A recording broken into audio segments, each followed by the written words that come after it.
ఇరాన్తో శాంతి ఒప్పంద చర్చలపై అమెరికా అధ్యక్షుడు Donald Trump మరోసారి కీలక వ్యాఖ్యలు చేశారు. అమెరికా బలమైన స్థితిలో ఉండి ఇరాన్తో చర్చలు జరుపుతున్నట్లు వెల్లడించారు.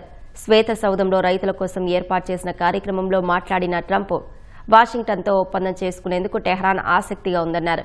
ఇరాన్పై అమెరికా తీసుకున్న చర్యలను ట్రంప్ సమర్థించుకున్నారు.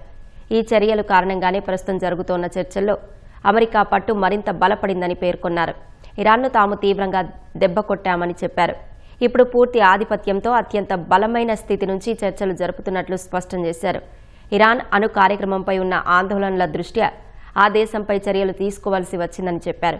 హర్ముజ్ జలసంధి పూర్తిగా తెరిచే ఉందని, కార్యకలాపాలు యథాతథంగా కొనసాగుతున్నాయని ట్రంప్ పేర్కొన్నారు.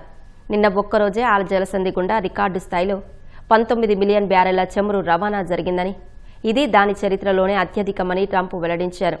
అమెరికా వ్యవసాయ ఉత్పత్తులను కొనుగోలు చేసే దేశంగా ఇరాన్ మారనుందని ట్రంప్ ఆశాభావం వ్యక్తం చేశారు.